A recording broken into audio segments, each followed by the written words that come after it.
Année 2041. La 15e année de la grande chaleur. Un désert qui était autrefois Séoul. Je meurs de soif. Température 58 degrés à l'ombre. Mais il n'y a pas d'ombre. Le soleil s'est transformé en monstre blanc, dévorant tout ce qui est vivant. L'asphalte fond. L'air est si chaud qu'il brûle les poumons à chaque respiration. Ma langue a gonflé, craquelé. Lèvres saignantes. Peau couverte de brûlures et de plaies. Je rampe sur le sol brûlant vers le réservoir, le dernier dans cette ville maudite. Mais quand j'y arrive, je ne vois que des cadavres. Des dizaines de personnes qui se sont entretuées pour les derniers litres d'eau sale et contaminée. Le réservoir lui-même est vide. Le fond craquelé, recouvert d'une croûte sèche de boue. À côté de moi gît une femme d'une trentaine d'années, encore en vie. Elle me regarde avec des yeux troubles, chuchote d'une voix rauque. « De l'eau, donne-moi de l'eau. Je ferai n'importe quoi. N'importe quoi. Couche avec moi. Tue qui tu veux. Juste. De l'eau. » Je n'ai pas d'eau. Le dernier demi-litre, je l'ai bu hier. Je secoue la tête. Elle commence à pleurer avec des sanglots secs, sans eau. Puis s'immobilise. Morte. Je ferme les yeux, acceptant la mort. 15 ans d'enfer. 15 ans depuis que le monde s'est brisé. J'ai regardé la civilisation s'effondrer. Comment la température a augmenté de 2 degrés chaque année. Comment les rivières se sont asséchées. Comment les forêts ont brûlé. Comment les océans se sont évaporés.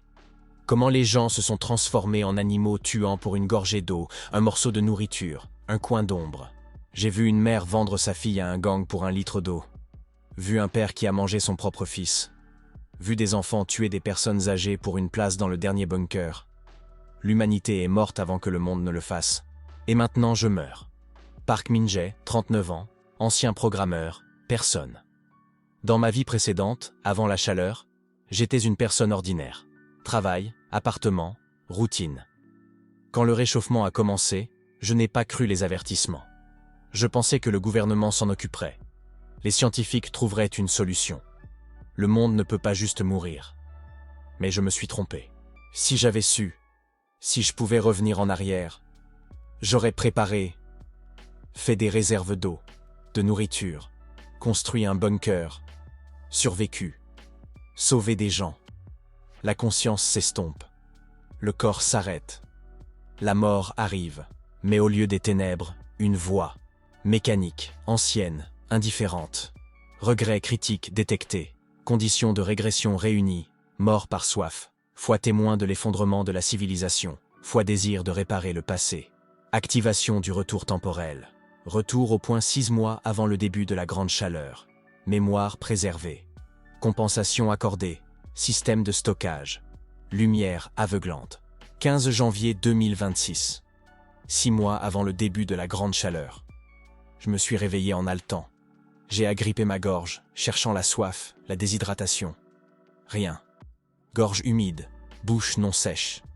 Je suis vivant. J'ai regardé autour de moi. Mon ancien appartement. Un studio dans le quartier de Gangnam. La fenêtre montre un Séoul hivernal. Neige tombant, ciel gris. Température moins 5 degrés. Froid. Incroyable. Je n'avais pas ressenti le froid depuis 15 ans. Des larmes ont coulé sur mes joues. Me suis précipité vers le robinet de la cuisine et ouvert l'eau. Une eau propre et claire a jailli du robinet. J'ai plongé la tête sous le jet, buvant avidement, m'étouffant. L'eau coulait sur mon visage, mon cou, mes vêtements. Félicité. Paradis. J'ai bu pendant 1 minute sans m'arrêter jusqu'à ce que mon estomac fasse mal d'être trop plein. Je me suis assis sur le sol, respirant lourdement, riant et pleurant en même temps. Je suis revenu. Je suis vraiment revenu. À une époque où le monde n'est pas encore brisé, j'ai vérifié mon téléphone. 15 janvier 2026, 7h30. Nouvelles sur l'écran. Conférence internationale sur le climat à Paris. Les scientifiques avertissent d'une possible hausse de la température mondiale de 3 à 4 degrés d'ici 2040. Les gouvernements promettent de réduire les émissions de CO2 de 50%. Mensonge. Je connaissais la vérité. Les gouvernements ne feront rien. Les émissions ne seront pas réduites. Dans 6 mois, le 15 juillet 2026, la grande rupture se produira. Une cascade d'événements climatiques. Fonte simultanée des calottes glaciaires du Groenland et de l'Antarctique. Arrêt des courants océaniques. Libération de méthane du pergélisol. La température mondiale bondira de 10 degrés en un mois. La grande chaleur commencera. Effondrement climatique irréversible. La première année, 2 milliards de personnes mourront. En 5 ans, 5 milliards. D'ici 2040, seulement 300 millions survivront, se cachant dans des bunkers souterrains et des abris polaires. Mais je sais comment survivre. J'ai vu le futur. Je sais quels endroits resteront relativement sûrs. Quels biens deviendront inestimables. Comment construire un abri. Comment ne pas devenir un animal tuant pour de l'eau. Et j'ai un avantage, le système de stockage. J'ai ouvert la fenêtre du système, elle est apparue dans ma conscience automatiquement. Système de stockage. Propriétaire, Park Min-jae, rang E, capacité actuelle, 10 mètres cubes, fonctionnalité. Stase temporelle. Tout objet placé dans le stockage se fige dans le temps. La nourriture ne se gâte pas. L'eau ne s'évapore pas. La température est préservée. 2. Accès instantané. Vous pouvez extraire et placer des objets mentalement sans contact physique. 3. Être vivant. Impossible de stocker des personnes ou des animaux vivants. Uniquement des objets non vivants. 4. Expansion. La capacité augmente lors de l'accomplissement de conditions spéciales, à annoncer ultérieurement. Une capacité incroyable. La stase temporelle signifie que je peux faire des réserves de tonnes d'eau, de nourriture, de médicaments dès maintenant, pendant qu'ils sont bon marché et disponibles, les stocker dans le système sans qu'ils se gâtent, et les utiliser des années plus tard quand ils vaudront plus que de l'or. Je suis la seule personne au monde capable de se préparer parfaitement. Personne d'autre ne sait que dans 6 mois, tout sera terminé. J'ai élaboré un plan. Phase 1. Premier mois. Accumulation de capital. Mes économies. 3 millions de won, environ 2500 $. Pas assez pour des achats massifs. Il faut rapidement augmenter le capital. Je connais le futur. Quelles actions vont monter en flèche? Quelles crypto-monnaies vont augmenter dans les prochains mois, avant l'effondrement? Je mettrai tout l'argent dans les bons actifs et multiplierai le capital par 10 en un mois. Phase 2. Deuxième à quatrième mois. Achat massif. Quand le capital atteindra 30 millions de won, 25 000 $, je commencerai à acheter de l'eau potable, des dizaines de tonnes, des conserves, durée de conservation 10 plus ans, des médicaments, antibiotiques, analgésiques, antiseptiques, des panneaux solaires, des batteries, des outils, des armes, si légalement possible, des graines de plantes. Tout ce qui sera inestimable après l'effondrement. Phase 3, 5e à 6e mois. Construction d'abris. Trouver un endroit sûr. Je sais de ma vie passée. Une grotte de montagne dans la province de Gangwon. Refroidissement naturel, source d'eau souterraine. Construire un bunker. Installer des systèmes de filtration d'eau. Des panneaux solaires. Des fermes hydroponiques pour cultiver de la nourriture. Phase 4, après l'effondrement. Survie et commerce. Quand la grande chaleur commencera, les gens désespéreront. Ils seront prêts à tout donner pour de l'eau et de la nourriture. Je deviendrai un commerçant. Pas un philanthrope, un commerçant. Vendant des marchandises à ceux qui peuvent payer. Prix, services, informations, autres ressources précieuses. Construire progressivement un réseau de survivants. Créer une organisation capable de résister au chaos. Mais l'essentiel est de ne pas perdre son humanité. J'ai vu ce que les gens deviennent quand le monde s'effondre. Je ne deviendrai pas l'un d'eux. Je serai cruel quand nécessaire, mais pas un monstre. D'abord, l'argent. J'ai ouvert l'application d'échange de crypto-monnaies sur mon téléphone. Mis les 3 millions de wons dans l'Ethereum, prix actuel 1800 $. Dans 3 semaines, il montera en flèche à 3500 $ en raison d'une annonce de partenariat corporatif majeur. De plus, j'ai acheté des options sur les actions Tesla. Dans 2 semaines, Elon Musk annoncera une percée dans les batteries. Les actions augmenteront de 40%. Investissement effectué. Maintenant, je dois attendre 3 semaines. Entre-temps, je préparerai une liste de courses et trouverai des fournisseurs. Mais d'abord, un test du système de stockage. J'ai rempli 10 bouteilles en plastique d'eau du robinet, 2 litres chacune. J'ai mentalement activé le système. Les bouteilles ont disparu de mes mains, aspirées dans un espace invisible. J'ai ouvert la fenêtre du système. Elle montrait le contenu. Stockage, 20 litres d'eau, 10 bouteilles, occupé, 0,02 mètres cubes sur 10. Parfait, j'ai mentalement extrait une bouteille. Elle s'est matérialisée dans ma main instantanément. Eau froide. La même température qu'au moment de son placement dans le système. La stase temporelle fonctionne. J'ai souri. Avec ce pouvoir, je deviendrai la personne la mieux préparée de la planète. 5 février, 3 semaines plus tard. Les investissements ont porté leurs fruits. Ethereum a grimpé à 3600 $. Tesla a augmenté de 45%. Mon capital, 3 millions vers 32 millions de wons, environ 27 000 $. 10 fois le profit en 3 semaines. J'ai retiré l'argent, commencé les achats massifs. J'ai trouvé un fournisseur en gros d'eau potable, commandé 50 tonnes dans des bidons plastiques de 20 litres, 2500 bidons. Prix, 15 millions de wons. Le fournisseur pensait que j'étais fou. Monsieur, pourquoi avez-vous besoin de tant d'eau? Vous ouvrez un supermarché? Quelque chose comme ça, j'ai répondu vaguement. L'eau a été livrée dans un entrepôt industriel que j'avais loué pour 1 mois. Pas cher, vide en hiver. Du jour au lendemain, j'ai transféré toute l'eau dans le système de stockage. 50 tonnes ont disparu en 2 heures. Je touchais simplement les bidons et ils étaient aspirés dans le système. Stockage, 50 tonnes d'eau occupée, 50 mètres cubes. Erreur, capacité dépassée. Expansion automatique activée, conditions remplies, stockage d'une ressource critique en grande quantité, stockage élargi. 10 mètres cubes flèche, 100 mètres cubes. Nouveau rang, D. Le système s'est amélioré. La capacité a été multipliée par 10. Je peux maintenant stocker encore plus. Achat suivant. Nourriture. Conserve, viande mijotée, poissons, fruits, légumes. Durée de conservation 10 à 20 ans. J'ai acheté 10 tonnes de diverses conserves. Riz, 5 tonnes, en emballage sous vide, se conserve des années. Lait en poudre, barres protéinées, boissons énergisantes, miel, ne se gâte jamais, sel, sucre, huile végétale, coût total, 10 millions de wons. Tout transféré dans le système. Les médicaments sont plus difficiles. Je ne peux pas légalement acheter de grandes quantités d'antibiotiques sans ordonnance. Mais je connaissais le marché noir de ma vie passée. Après l'effondrement, le commerce illégal a prospéré.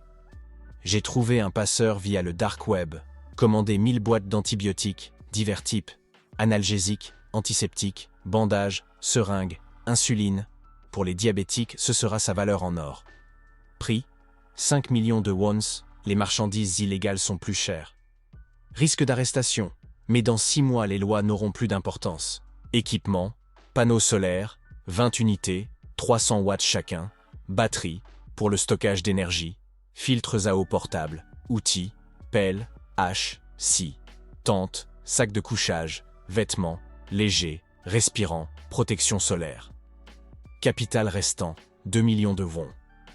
Je garderai en liquide, après l'effondrement les banques tomberont, l'argent électronique disparaîtra. 1er avril, 4 mois avant l'effondrement.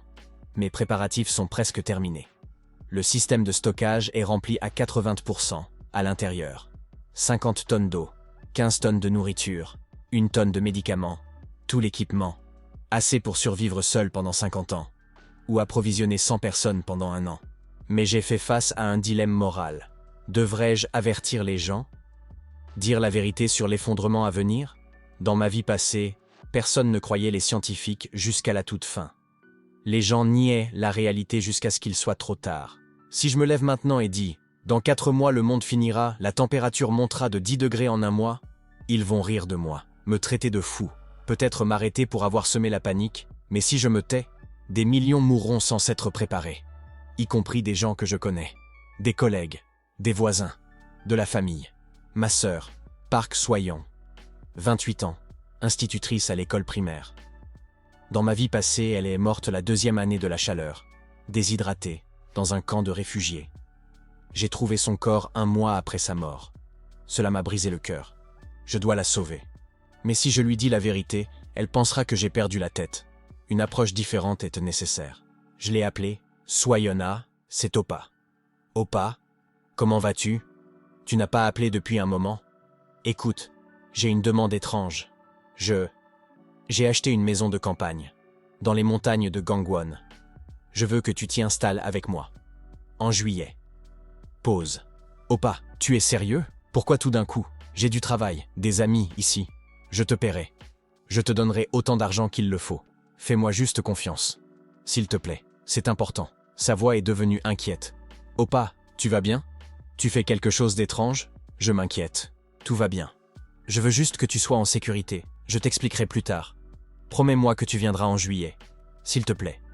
Une longue pause. Puis... D'accord, Oppa. Si c'est si important pour toi, je viendrai. Mais tu vas me tout expliquer, compris? Je promets. Merci, Soyonna. Première personne sauvée. Mais des millions d'autres restent. Je ne peux pas sauver tout le monde. Mais je peux en sauver quelques-uns.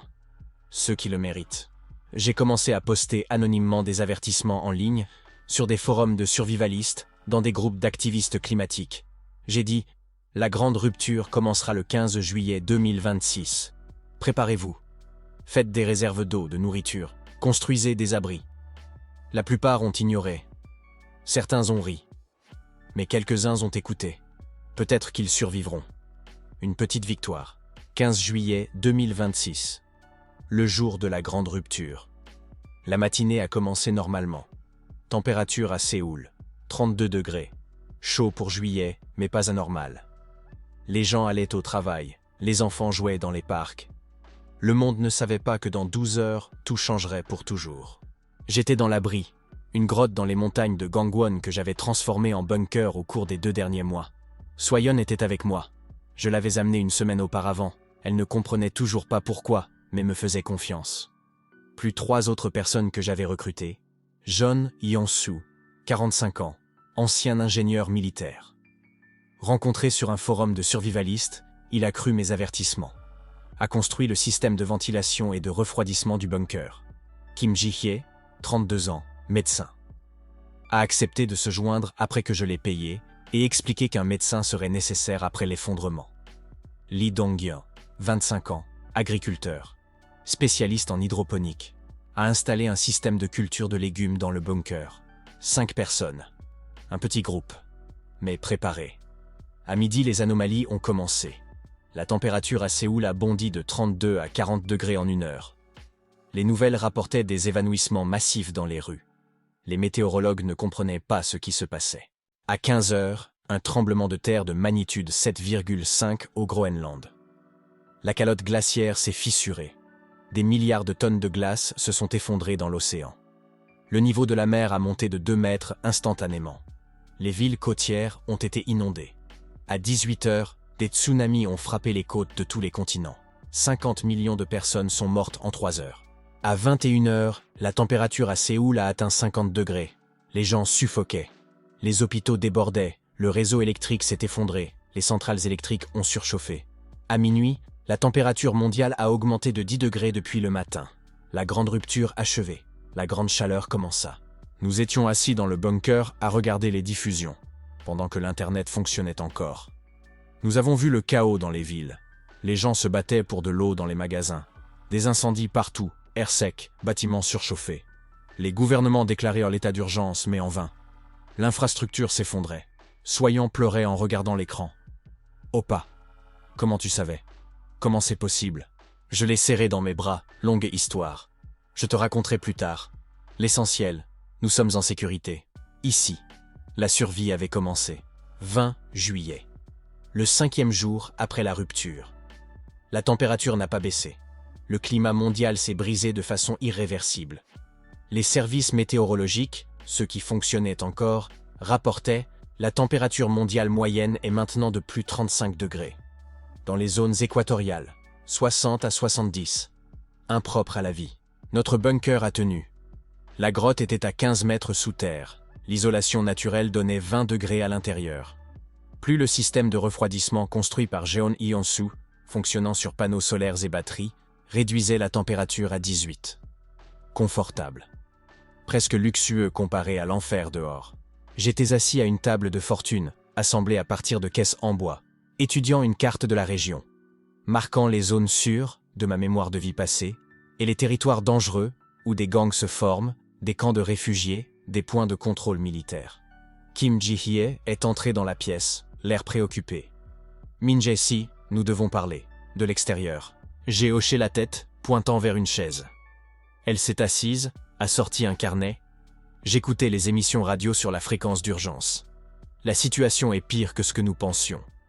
Le gouvernement s'est effondré en 3 jours. Le président a été évacué vers un endroit inconnu. L'armée s'est divisée. La moitié a déserté. Le reste contrôle des ressources clés. Réservoirs, entrepôts alimentaires, centrales électriques. Ils tirent sur les pillards à vue. Elle a fait une pause, m'a regardé dans les yeux. À Séoul, il n'y a plus de zone morte. Tout le territoire est une zone de conflit. Les gangs s'emparent des quartiers. Les gens se tuent pour une bouteille d'eau. Des cas de cannibalisme ont été signalés dans un camp de réfugiés au sud. C'est de la folie, Min Jae-si. 5 jours, et la civilisation a disparu. Je n'étais pas surpris. J'avais vu la même chose dans ma vie passée. L'humanité est fragile. Enlever l'eau, la nourriture, la loi, et les gens se transforment en animaux en quelques jours. Nous n'irons pas dans les villes, j'ai dit fermement. Trop dangereux. Nous resterons ici pendant au moins 3 mois, jusqu'à ce que la première vague de chaos se calme. Les faibles mourront, les forts s'organiseront. Ensuite nous sortirons et commencerons à commercer. Ji a froncé les sourcils. Commercer. Min Jae-si, vous parlez comme si vous planifiez de profiter d'une tragédie. Pas profiter, j'ai corrigé. Survivre. Nous avons des ressources. Les autres gens n'en ont pas. Mais ils ont d'autres choses dont nous avons besoin. Informations, compétences, contacts. Nous échangerons. Équitablement. Je ne suis pas une association caritative, Ji-si. Je ne peux pas sauver tout le monde. Mais je peux aider ceux qui sont prêts à travailler pour ça. Elle n'avait pas l'air satisfaite, mais a hoché la tête. Je comprends. C'est juste difficile d'entendre des appels à l'aide à la radio et de ne rien faire. Si nous sortons maintenant, nous mourrons, ou perdrons tout ce que nous avons accumulé. Patience, Ji-si. Notre heure viendra. 3 août, 20e jour. Soyons s'est adapté mieux que je ne l'espérais. Elle travaillait avec Lee Dong-yeon dans la ferme hydroponique, cultivant de la laitue, des tomates, des concombres. La première récolte sera prête dans 3 semaines. Des légumes frais, un luxe dans le nouveau monde. Elle est venue me voir le soir pendant que je vérifiais les réserves dans le système de stockage. Oppa, je peux poser une question? Bien sûr. Tu savais vraiment que cela allait se passer? Pas deviné. Pas supposé. Savais. Comment? J'ai hésité. Dire la vérité? Que je suis revenu du futur, vécu 15 ans d'enfer, mort de soif, et qu'on m'a donné une deuxième chance? Elle pensera que je suis fou. Mais c'est ma sœur. Elle mérite la vérité. Soyons là. C'est difficile à expliquer. Mais je l'ai vue avant, dans une autre vie. J'ai vécu ces 15 années. Vu comment le monde meurt, comment les gens se transforment en monstres. Puis je suis mort. Et je suis revenu. J'ai eu une chance de tout réparer. De te sauver. De sauver d'autres. Elle m'a regardé longuement, étudiant. Puis, m'a serré dans ses bras. Ça semble fou. Mais je te crois, Oppa. Parce que tu ne m'as jamais menti. Et parce que tu as sauvé ma vie. Merci. Pour tout. Des larmes ont rempli mes yeux. Je les serrai plus fort. Pour la première fois en 15 ans, techniquement, j'ai senti que j'avais fait quelque chose de bien. 15 août, 1 mois après la rupture. Nous avons reçu un signal radio. Une transmission sur la fréquence d'urgence, une voix de femme, à tous les survivants de la région de Gangwon. Ici, l'abri numéro 7. Nous sommes un groupe de 30 personnes, contrôlant un ancien entrepôt militaire dans les montagnes, au nord de Cheongshan. Nous proposons du commerce. Nous avons des armes, des munitions, des rations militaires. Nous cherchons de l'eau, des médicaments, des panneaux solaires. Si vous êtes intéressé, répondez sur cette fréquence. Coordonnées 37,8 nord, 127,9 est. Venez sans armes. Nous tirons sur les agresseurs à vue. Jeon Yansu m'a regardé. Min Jae-si, c'est une opportunité. Nous avons besoin d'armes. En ce moment, nous n'avons que 2 pistolets, que j'avais achetés illégalement avant l'effondrement, et un fusil de chasse. Pas assez, si nous devons nous défendre. J'ai étudié les coordonnées sur la carte. 20 km de notre bunker. À pied, 4 heures, dangereux dans la chaleur. En voiture, 1 heure. Mais l'essence est rare. Les stations-service sont à sec. Le carburant s'est évaporé ou a été volé. Nous irons, j'ai décidé. Mais prudemment. Nous prendrons une petite quantité de marchandises pour le commerce. 20 litres d'eau, 10 boîtes d'antibiotiques, un panneau solaire. Nous verrons qui sont ces gens. Si dangereux, nous partons. Si honnêtes, nous établissons une relation commerciale. Yeonsu a hoché la tête. Qui ira? Nous 2. Les autres restent dans le bunker. Si nous ne revenons pas dans 12 heures, évacuez. Utilisez la sortie de secours. Je laisserai les coordonnées du prochain endroit sûr à Soyant. 16 août. Voyage vers l'abri 7. Nous sommes partis à l'aube, relativement frais, 40 degrés au lieu de 50. La voiture, un vieux SUV que j'avais acheté un mois avant l'effondrement. Plein d'essence, essence de mon stockage. Une réserve de 1000 litres, la Stase la gardait fraîche. La route était apocalyptique. Des voitures abandonnées partout, des cadavres, séchés au soleil, transformés en momies, des arbres morts, des feuilles brûlées, des rivières asséchées, seulement des fissures dans le sol. Pas d'oiseaux, pas d'animaux. Silence. Yonsu regardait par la fenêtre, sombrement. Un mois. Un putain de mois. Et le monde ressemble à un siècle depuis une guerre nucléaire. Ce n'est que le début, j'ai dit. Ça va empirer. La température continuera à monter. Dans un an, la moyenne sera de 45.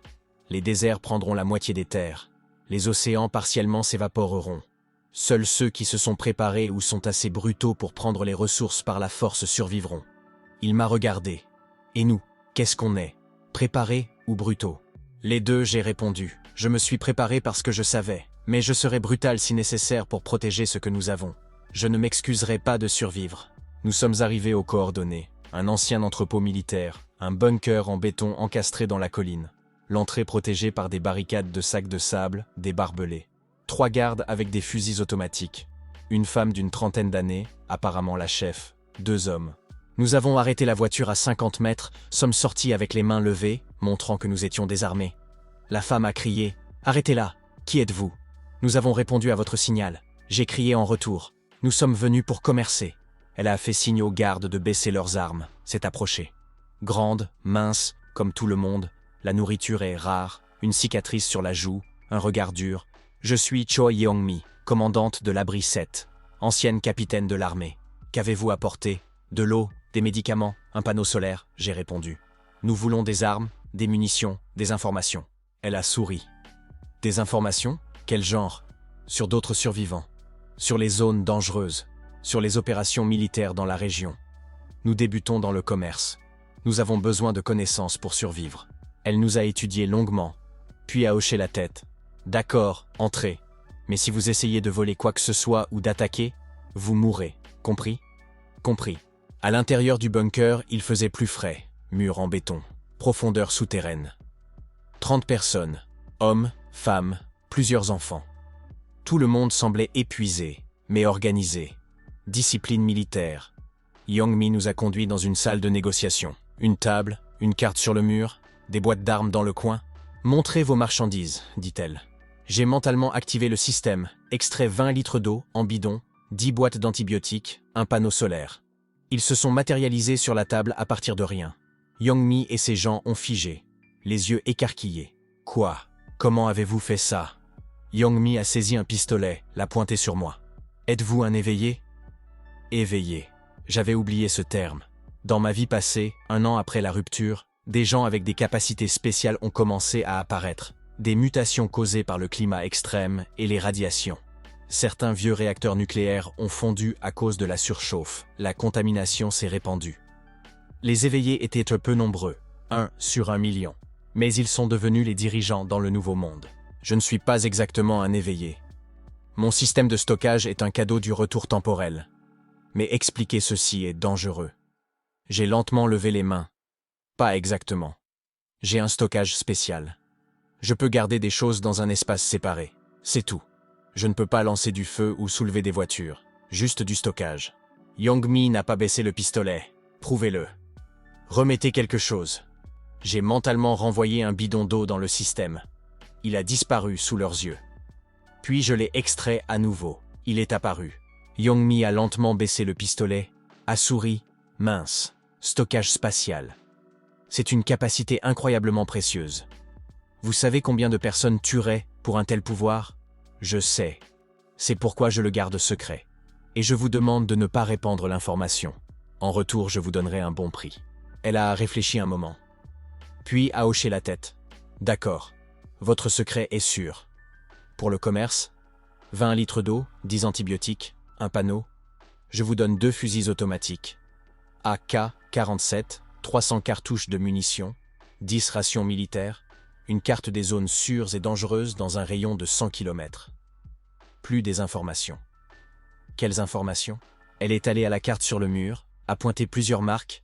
L'armée contrôle 3 réservoirs dans la région, fortement gardés. Les pillards abattus à vue. N'approchez pas. Voici un camp de réfugiés, 1000 personnes. Dirigé par un gang mené par un ancien patron du crime nommé Kwon Tae-su. Il contrôle la distribution de l'eau et de la nourriture. Les gens meurent de faim, mais ne peuvent rien faire. Son gang est armé et impitoyable. Si vous voulez commercer avec le camp, négociez avec Kwon. Mais soyez prudent, c'est un traître. Il peut vous tuer et vous voler s'il décide que vous êtes faible. Elle a pointé un autre endroit. Voici l'abri des scientifiques. Un groupe de chercheurs universitaires essayant de trouver une solution aux problèmes climatiques. Des idéalistes naïfs. Mais ils ont du matériel médical et des médicaments. Pourrait être utile. Je mémorisais tout. Des informations précieuses. Merci, capitaine Choa. C'est un accord équitable. Nous avons échangé les marchandises. Chargé les armes et les rations dans la voiture. Young-mi nous a accompagnés jusqu'à la sortie. Pak Min-jae-si, je me suis présenté, un conseil. Dans le Nouveau Monde, il y a 3 types de personnes. Les victimes, les prédateurs, les survivants. Les victimes meurent rapidement. Les prédateurs tuent les autres, mais meurent eux-mêmes de représailles. Les survivants sont ceux qui font l'équilibre entre force et humanité. Soyez un survivant, pas un prédateur. Sinon quelqu'un de plus fort vous tuera. J'ai hoché la tête. Bon conseil. J'essaierai de le suivre. Le chemin du retour, une embuscade. Nous roulions en retour par la même route. Le soleil tapait impitoyablement, 45 degrés. Yeon-su conduisait, j'étudiais la carte de Young-mi. Soudain, un coup de feu. Le pare-brise a craqué. Yeon-su a freiné brusquement. Embuscade! 4 personnes ont jailli de derrière des voitures abandonnées sur les côtés de la route. Minces, sales, désespérées. Des pillards. Des armes automatiques dans les mains, apparemment volées à l'armée ou à des soldats morts. L'un a crié « Sortez de la voiture! Donnez-nous tout ce que vous avez, ou vous mourrez !» Yeon-su m'a regardé. « Qu'est-ce qu'on fait ?» Nous avons 2 nouveaux AK-47 sur la banquette arrière, chargés. Nous pourrions nous battre, mais le risque, nous ne sommes pas des soldats professionnels. Ils pourraient nous tuer. Ou, je pourrais utiliser le système. J'ai ouvert la portière, je suis sorti avec les mains levées. « D'accord, ne tirez pas, nous donnerons tout !» Les pillards se sont détendus, pensant que nous nous étions rendus. Se sont approchés. Une erreur. J'ai mentalement extrait une grenade du stockage. Acheté une 12 illégalement avant l'effondrement. Elle s'est matérialisée dans ma main. J'ai tiré la goupille. Je l'ai lancée. Les pillards ont figé, voyant la grenade. L'un a crié « Grenade ! Coup ! Boum !» Explosion. Les 4 déchirés par le souffle. Mort. Yeon-su est sorti de la voiture, hébété. Min-jae-si, vous les avez tués. Sans hésitation. J'ai regardé les cadavres froidement. Ils allaient nous tuer. J'ai juste été plus rapide. Dans le Nouveau Monde, l'hésitation égale la mort. Rappelez-vous ça, Yeon-su-si. Il a hoché la tête, mais semblait ébranlé. J'ai ressenti quelque chose aussi. Pas de la pitié, mais un poids. J'avais tué des gens, pour la première fois dans cette vie, mais c'était nécessaire. Je ne serai pas une victime. Je serai un survivant. 25 août, 6 semaines après la rupture. La température a atteint 52 degrés dans la journée. La nuit, elle est tombée à 40. La différence de 12 degrés créait des vents, chauds, secs, transportant du sable et des cendres des villes brûlées. Respirer dehors est devenu agonisa. Chaque respiration brûlait les poumons. Notre bunker était devenu le centre d'un petit réseau commercial. En 2 semaines, nous avons établi des contacts avec 5 groupes de survivants dans un rayon de 100 km. Abri 7, Choi Young-mi, militaire, 30 personnes. Nous échangeons de l'eau et des médicaments contre des armes, des munitions, des informations. Abri des scientifiques, Dr Im So-jun. 15 chercheurs essayant d'inventer un système de terraformation ou de refroidissement artificiel. Un rêve sans espoir. Mais ils ont un bon matériel médical. Nous échangeons de l'eau contre des instruments médicaux de haute technologie. Ferme Choix, un groupe familial de 10 personnes élevant des insectes, grillons, vers, comme protéines. La seule source viable de viande dans le Nouveau Monde. Les animaux ont disparu, sauf les insectes. Nous échangeons de l'eau contre des protéines. Communauté des croyants, un groupe religieux de 20 personnes qui croient que Dieu punira les pécheurs mais sauvera les justes. Des idéalistes inutiles, mais ils ont de grandes réserves de conserve, pillées dans un entrepôt d'église. Nous échangeons des médicaments contre de la nourriture. Camp de réfugiés, gang de Kwon Tae-su, 1000 personnes contrôlées par un gang impitoyable de 50 hommes armés. Dangereux, mais ils ont beaucoup de main-d'œuvre et des informations sur les régions éloignées. Le dernier contact, le plus risqué. Aujourd'hui, je dois rencontrer Kwon Tae-su en personne. Discuter d'un partenariat commercial à long terme. Yeon-su m'a averti. Min Jae-si, cet homme est un monstre. J'ai entendu à la radio. Il tue les gens qui refusent de travailler pour lui. Viole publiquement des femmes pour démontrer son pouvoir. Garde des enfants en otage pour contrôler leurs parents. Si vous y allez, il pourrait vous tuer et prendre toutes les marchandises. Il ne me tuera pas, j'ai répondu avec confiance. Il a besoin de fournisseurs stables. Je suis le seul commerçant de la région avec de grandes réserves d'eau. Il est assez intelligent pour ne pas tuer un partenaire précieux. De plus, j'apporterai une assurance. J'ai montré à Yeon-su un détonateur à distance, connecté à des explosifs que j'avais cachés dans 3 bidons d'eau que j'apporterai à la réunion. Si Kwon essaie de me tuer, je le ferai exploser avec les bidons. Une tactique suicidaire, mais une menace efficace. Camp de réfugiés.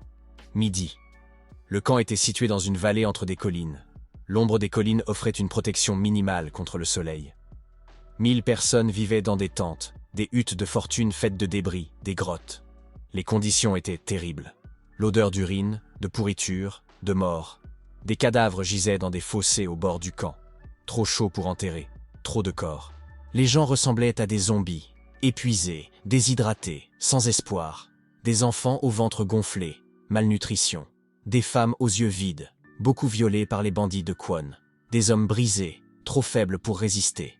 J'ai été accueilli par 4 voyous avec des fusils automatiques. L'un, avec une cicatrice sur tout le visage, a souri. « C'est vous le commerçant, Park Min-jae ?» Le patron attend. « Suivez-nous. Et n'essayez rien. Des snipers sur les collines surveillent. Un geste suspect. Mort. J'ai levé le bidon, 20 litres d'eau. Je me comporte pacifiquement. Je fais des affaires, pas la guerre. Ils m'ont conduit à travers le camp jusqu'au centre. Une grande tente, luxueuse en comparaison, volée dans un entrepôt militaire. À l'intérieur, un générateur, le seul qui fonctionne dans le camp. Des ventilateurs, refroidissement seulement pour le patron. Des boîtes de nourriture et d'alcool, pendant que les autres meurent de faim. Kwon Tae-su était assis sur un trône, assemblé à partir de sièges de voiture. 55 ans, gros, la seule personne grosse dans le camp, mangeant pendant que les autres meurent de faim, chauve, yeux cruels. À côté de lui, 2 filles, d'une vingtaine d'années, nues, enchaînées. Esclaves sexuelles. Elles regardèrent le sol, brisé. La nausée m'a monté de rage. Dans ma vie passée, j'avais vu de tels tyrans. Ils apparaissaient partout où la civilisation s'effondrait. Les forts asservissaient les faibles. Mais je me suis retenu. Montrer des émotions est une faiblesse. Kwon a souri, voix huileuse. « Park Min-jae, enfin! J'ai entendu parler de vous, le commerçant avec le stockage magique. On dit que vous pouvez tirer de l'eau de l'air. Est-ce vrai? Pas de l'air. J'ai juste fait des réserves avant l'effondrement. Beaucoup. Intelligent. J'aime les gens intelligents. Asseyez-vous. Buvons un verre. » Il a versé du whisky dans 2 verres, alcool cher, pillé dans un magasin. M'en a offert un. Je l'ai pris, mais n'ai pas bu, craignant le poison ou la drogue. Kwon a remarqué, Harry, prudent. Bien. Je ne vous empoisonnerai pas, tant que vous êtes utile. Il a avalé son verre d'un trait, s'est essuyé la bouche. Écoutez, Min Jae-si, j'ai besoin d'eau. Beaucoup d'eau. J'ai 1000 bouches. Elles boivent un demi-litre par jour, minimum pour la survie. Ça fait 500 litres par jour. 350 tonnes par mois. Mes sources actuelles, des vols, des raids sur des convois militaires. Mais c'est dangereux. Je perds des gens. J'ai besoin d'un fournisseur stable. Pouvez-vous fournir? J'ai calculé rapidement. 350 tonnes par mois, une quantité énorme. Dans mon système, j'ai 50 tonnes d'eau. Assez pour 1 mois pour le camp. Mais après ça s'épuise. Il faut négocier. Je peux fournir 100 tonnes par mois, pas plus. J'ai d'autres clients. Kwon a froncé les sourcils. 100 tonnes, ce n'est pas assez. 1/3 du besoin. Alors trouvez d'autres fournisseurs. Mais à ma connaissance, je suis le seul commerçant avec de grandes réserves dans la région. Prenez ce que je propose, ou restez avec vos raids. Il m'a étudié longuement, puis a souri. Audacieux, j'aime ça. Bien. 100 tonnes par mois. Qu'est-ce que vous voulez en retour? Des informations sur les mouvements militaires, sur les autres groupes de survivants, sur les routes commerciales sûres. Plus de la protection.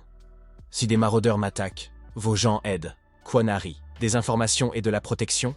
Vous voulez que je sois votre garde du corps? Audacieux. Pas un garde du corps, un partenaire. Vous obtenez de l'eau. J'obtiens de la sécurité et de la connaissance. Symbiose. Il y a réfléchi. Puis a hoché la tête. D'accord. Mais une condition? Si vous me trahissez ou vendez de l'eau à mes ennemis, par exemple, l'armée, je vous tuerai. Lentement. Compris? Compris. Nous avons serré la main. Accord conclu. J'avais formé une alliance avec un monstre. Mais en quittant la tente, l'une des filles esclaves m'a regardé avec supplication. Un appel silencieux à l'aide. Quelque chose s'est brisé en moi. Je ne pouvais pas juste partir. Soir. Conversation avec l'équipe. Je suis retourné au bunker. J'ai rassemblé tout le monde pour une réunion. Soyeon, Yeonsu, Ji-hye, Donghyun. Je leur ai parlé de l'accord avec Kwon. La réaction était prévisible. Soyeon a explosé. « Oppa, tu es sérieux? Tu as fait une alliance avec un propriétaire d'esclaves? Un violeur? Cet homme est un monstre. Comment as-tu pu ?» Ji-hye l'a soutenu, voix froide. « Minja Essi, j'ai accepté de travailler avec vous parce que je pensais que vous étiez un homme honnête. Mais ça, c'est une trahison de l'humanité. Ces filles dans sa tente sont des esclaves. Des enfants dans le camp meurent de faim pendant qu'ils se gavent. Et vous l'aidez en fournissant de l'eau. » Même Hyunsu et Donghyun étaient en silencieux, mais leurs regards disaient un tout. Ils n'approuvaient pas. J'ai soupiré, sentant le poids. Écoutez, je comprends comment ça paraît, mais le monde a changé. Les vieilles règles ne fonctionnent pas. Si je refuse de commercer avec Kwon, il nous attaquera. Prendra tout par la force. Nous ne pouvons pas défendre le bunker contre 50 bandits armés. Nous mourrons ou perdrons tout. Soyeon pleurait. Alors nous trahissons des gens innocents pour notre propre survie? Nous devenons comme lui? Non, j'ai répondu fermement. Nous ne sommes pas comme lui. Mais nous ne pouvons pas sauver tout le monde. Pas encore. Mais nous pouvons nous préparer. Devenir plus forts. Et quand le moment vient, le renverser. Libérer le camp. Mais maintenant, nous sommes trop faibles. J'ai sorti un carnet, montré le plan. Voici ce que nous ferons. Pendant les 3 prochains mois, je fournirai de l'eau à Kwon. Le minimum pour qu'il n'attaque pas. En même temps, nous établirons des contacts avec l'abri 7, Yongmi. L'armée déteste Kwon. Il a attaqué leur convoi. Nous organiserons une alliance entre nos groupes et l'abri 7. Nous armerons les réfugiés à l'intérieur du camp, en secret. Quand nous serons prêts, un soulèvement. Renverser Kwon. Libérer les gens. Créer une communauté juste. Soyeon m'a regardé, les larmes séchant. Tu planifies vraiment ça? Tu ne mens pas? Je ne mens pas, je promets. Nous n'abandonnerons pas ces gens. Mais nous devons être intelligents, patients. La survie d'abord, la justice ensuite. Ji a lentement hoché la tête. D'accord, j'aiderai. Mais si tu nous trompes, Min Jae-si, je pars. Et je dirai à tout le monde qui tu es vraiment. C'est juste. 10 septembre, 8 semaines après la rupture. J'ai commencé un double jeu. Officiellement, je fournis 100 tonnes d'eau par mois à Kwon, payé avec des informations et de la protection. Officieusement, je rencontre secrètement des réfugiés à l'intérieur du camp qui haïssaient Kwon. Le premier contact était Yoon Hari, 30 ans, ancienne policière. Dans ma vie passée, elle est devenue la leader d'un soulèvement contre les tyrans dans l'un des camps. Coriace, intelligente, idéaliste. Nous nous sommes rencontrés la nuit, en périphérie du camp, cachés dans l'ombre. Park Min Jae-si, j'ai entendu parler de vous. Le commerçant qui travaille avec Kwon. Un collaborateur. Sa voix était glaciale. Je n'ai pas pris offense. Je comprends comment ça paraît. Mais j'ai un plan. Renverser Kwon. Libérer le camp. J'ai besoin de votre aide. Elle a souri, sceptique. Pourquoi voulez-vous soudainement aider? Qu'est-ce que vous y gagnez? La justice, j'ai répondu simplement. Et un réseau commercial avec des gens libres, pas des esclaves. Les gens libres sont de meilleurs partenaires. De plus, Kwon est une menace. Tôt ou tard, il m'attaquera quand il décidera que je ne suis plus utile. Mieux vaut l'éliminer en premier. Hari m'a étudié longuement, puis, qu'est-ce que vous proposez? Des armes. Je vous fournirai secrètement 20 pistolets, 5 fusils automatiques, des grenades. Vous organiserez un groupe de 50 personnes de confiance. Vous les entraînerez. Quand le moment viendra, je donnerai le signal. L'abri 7, les militaires, attaquera le camp de l'extérieur. Votre groupe se soulèvera de l'intérieur. Kwon sera pris entre deux feux. Nous l'écraserons. Hari a réfléchi. Risqué. Si Kwon découvre avant le moment, il nous exécutera tous. C'est pourquoi nous serons prudents. Je cacherai les armes dans les livraisons d'eau, dans des bidons avec des doubles fonds. Vos gens les prendront discrètement. Kwon ne saura pas. Elle a hoché la tête. D'accord, je prends le risque. Mais si vous nous trahissez, je vous tuerai de mes propres mains. Je ne vous trahirai pas. Nous avons serré la main. Le soulèvement a commencé à prendre forme. 1er octobre. 12 semaines après la rupture. La température a atteint 55 degrés dans la journée. Mortel d'être dehors plus d'1 heure sans protection. La peau brûlait, les poumons lâchaient. Les rapports officiels, ceux encore diffusés à la radio, affirmaient 3 milliards de morts dans le monde. La moitié de la population de la planète en 3 mois. Mais je me concentrais sur le plan. Au cours d'1 mois, j'ai fourni secrètement à Harry 20 pistolets, Glock 17 pris sur des soldats morts. 5 fusils automatiques, AK-47, 30 grenades. 2 fusils de sniper pour l'élimination précise des gardes de Kwon. Harry a assemblé un groupe de 50 personnes, anciens policiers, soldats, citoyens ordinaires fatigués de la tyrannie. Elle les entraînait la nuit, en secret. En même temps, je négociais avec Choi Young-mi, capitaine de l'abri 7. Young-mi, si, j'ai besoin de votre aide, pour renverser Kwon Tae-soo. Elle a souri. Enfin. J'attendais que vous demandiez. Je déteste ce salaud. Il a tué 3 de mes gens dans une embuscade il y a 3 semaines. Je serai heureuse d'aider. Quel prix voulez-vous? Rien, mais après la victoire, le camp passera sous mon contrôle. J'établirai un ordre militaire, juste, mais strict, d'accord? J'y ai réfléchi. Young-mi est dur, mais honnête. Mieux qu'elle que Kwon. D'accord, mais les réfugiés doivent avoir une voix. Pas une dictature. Démocratie militaire, elle a souri. Ça marche. Alors préparez-vous. L'attaque est dans 2 semaines. Le 15 octobre, à l'aube. Quand Kwon et ses gens dorment, ils boivent tous les soirs. 15 octobre, le jour du soulèvement. Aube, température 40 degrés, relativement frais. Moi, Yonsu, et 5 soldats de l'abri 7 sommes arrivés au camp avec 2 véhicules. Officiellement, une livraison d'eau. En réalité, un cheval de Troie. Dans les bidons, pas seulement de l'eau, mais des armes pour le coup final. De plus, j'étais armé. 2 pistolets, un couteau, des grenades dans le système de stockage. Peut extraire instantanément. Simultanément, l'abri 7, 25 soldats, a encerclé le camp sur 3 côtés. Sniper sur les collines, prêt à attaquer sur signal. Je fus accueilli par les gardes de Kwon à l'entrée. L'un, le même homme avec la cicatrice, sourit. Encore une livraison, Min Jae-si? Le patron est satisfait de votre travail. Il pourrait même vous promouvoir. Je souris faussement. J'en serais honoré. Nous marchâmes vers le centre du camp. Kwon dormait encore dans sa tente, ivre après l'orgie de la veille. Parfait. Je donnai le signal, un court message radio. Commencez. Tout se passa simultanément. Les snipers de l'abri 7 tirèrent, tuèrent 3 gardes de Kwon sur les tours. Silencieusement, silencieux. Harry et son groupe, 50 personnes armées, émergèrent des cachettes à l'intérieur du camp, attaquèrent les gardes restants. L'effet de surprise donna l'avantage, 20 gardes de Kwon tués en 1 minute. Les soldats de l'abri 7 envahirent le camp sur 3 côtés, tirant sur les bandits. Chaos, cris, fusillades, explosions, grenades. Je courus vers la tente de Kwon. Il en sortit à moitié nu, pistolet à la main, ivre, désorienté. Qu'est-ce que... Trahison, Min Jae, traître. Il essaya de tirer. J'extraillis une grenade du système, la lançai à ses pieds. Kwon la vit, hurla. Non! Boum! Explosion. Kwon déchiré en 2, mort. Les bandits restants, voyant la mort du chef, paniquèrent. Certains se rendirent. D'autres furent tués. La bataille se termina en 20 minutes. 50 bandits de Kwon, 40 morts, 10 capturés. Pertes alliées, 5 soldats de l'abri 7, 3 rebelles de Harry. Acceptable. Harry s'approcha de moi, ensanglantée mais vivante. Nous avons gagné. Merci, Min Jae-si. Vous avez tenu parole. Je hochai la tête. Une promesse est tout ce qui reste dans ce monde. Choi Young-mi entra dans le camp, regarda autour. Le camp est à nous, désormais sous le contrôle de l'abri 7. Nous établirons un ordre juste. L'eau et la nourriture seront distribuées équitablement. L'esclavage est interdit. Tout le monde travaille, tout le monde mange. Les réfugiés, 1000 personnes, applaudirent, larmes de joie. Pour la première fois en 3 mois, ils ressentèrent de l'espoir. Après le renversement de Kwon, le monde changea un peu. Le camp de réfugiés devint le camp libre, gouverné par un conseil de Young-mi, Harry et représentants des réfugiés. Démocratie en miniature.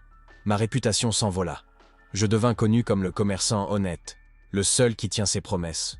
D'autres groupes de survivants commencèrent à me chercher, proposant des accords. Mais je savais, ce n'était que le début. La température continuerait à monter. Dans 1 an, le monde serait encore pire. Seuls les groupes organisés survivraient. Et je construirais le plus grand d'entre eux, l'Empire des survivants. 15 décembre, 5 mois après la rupture. La température ne s'est pas stabilisée. Contrairement aux espoirs des scientifiques de l'abri Sojourn, le climat continua à se détériorer. Température mondiale moyenne atteignant 42 degrés. En Corée, 58 le jour, 43 la nuit. La pluie s'arrêta complètement. Le ciel devint jaune pâle de poussière et de cendres. Population mondiale tombée à 2 milliards. 5 milliards morts en 5 mois. Mais dans notre petit coin d'enfer, du progrès. J'ai construit un réseau commercial de 15 groupes de survivants s'étendant sur 300 km. Ma réputation de commerçant honnête attirait de nouveaux clients chaque semaine. Le système de stockage évolua à nouveau. Après avoir distribué avec succès plus de 200 tonnes de ressources critiques, le système me récompensa. Succès débloqué, commerçant de survie. Conditions remplies, commerce réussi avec 15 plus groupes fois, sauvetage de 1000 plus vies, stockage étendu, 100 mètres cubes, 500 mètres cubes, nouveau rang, C, nouvelle fonction, conservation temporelle. Les objets dans le stockage peuvent maintenant être accélérés ou ralentis à volonté. Par exemple, les graines peuvent germer dans le stockage en jours au lieu de semaines. Une capacité incroyable. Je pouvais faire pousser des plantes à l'intérieur du système, en accélérant le temps 10 fois. Un jour dehors égale 10 jours dedans pour les plantes. Cela signifiait des récoltes toute l'année, indépendamment de la terre morte dehors. J'ai immédiatement déplacé la ferme hydroponique de Lee Dong-yeon dans le système. Planter des graines de tomates, laitue, pommes de terre.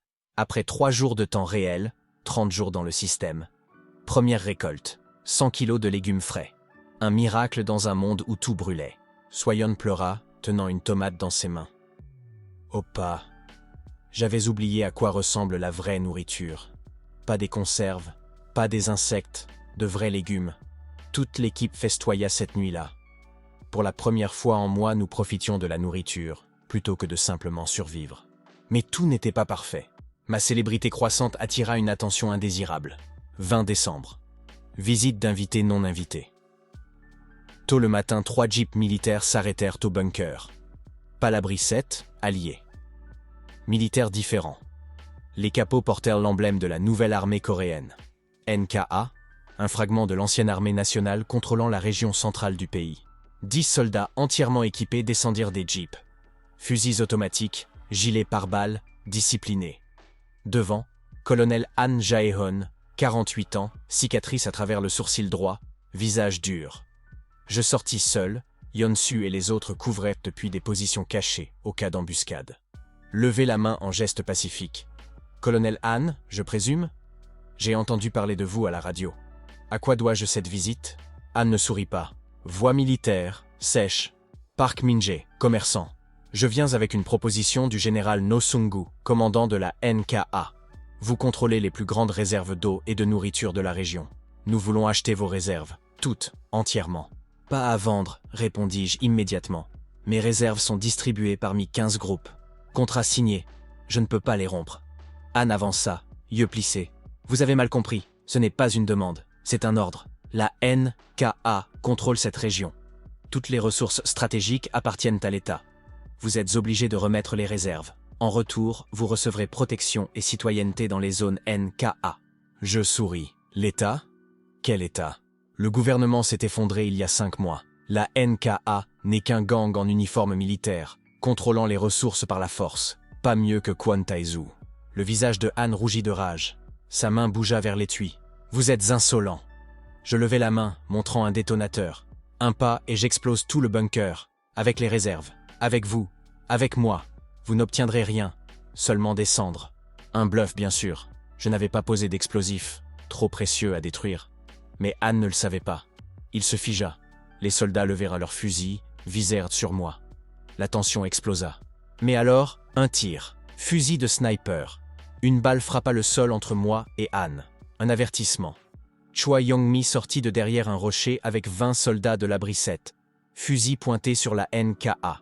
Sa voix froide. Colonel Han, partez. Maintenant, Minjay est sous notre protection.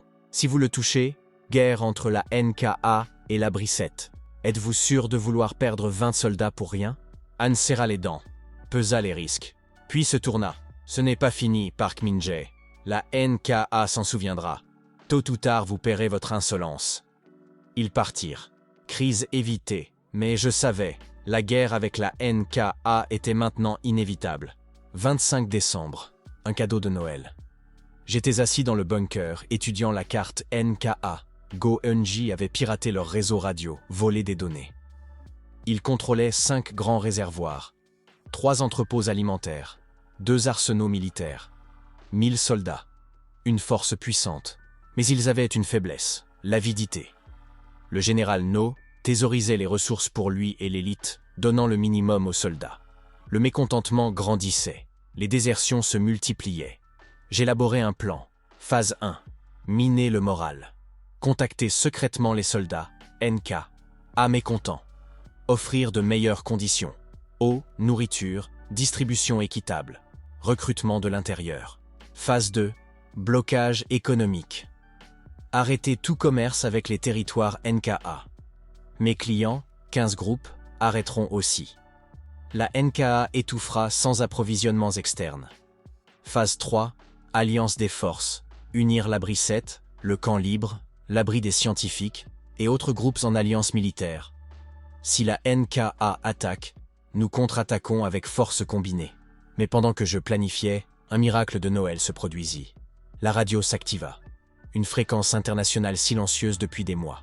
Une voix de femme, accent américain, à tous les survivants. Ici Dr Emily Chen, Coalition internationale de récupération climatique. Nous diffusons depuis un bunker souterrain dans le Colorado, USA. Nous avons de l'espoir. Les scientifiques ont développé une technologie de terraformation, un système de satellites et stations au sol capable de réfléchir le rayonnement solaire vers l'espace. Si nous installons 100 stations autour du monde, la température mondiale baissera de 10 degrés en un an. Le climat se stabilisera, nous sauverons la Terre. Mais nous avons besoin d'aide. Chaque station nécessite d'énormes ressources, métaux des terres rares, énergie, main-d'œuvre.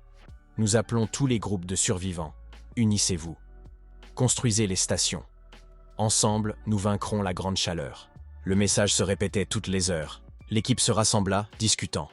Soyon était optimiste. Opa, c'est une chance. S'ils ont raison, nous pouvons sauver le monde. Ji était sceptique. 100 stations, autour du monde, dans les conditions d'effondrement civilisationnel, impossible. Même si la technologie fonctionne, la logistique est mortelle. Im Sojun, par radio depuis l'abri des scientifiques, était excité. J'ai analysé leurs données.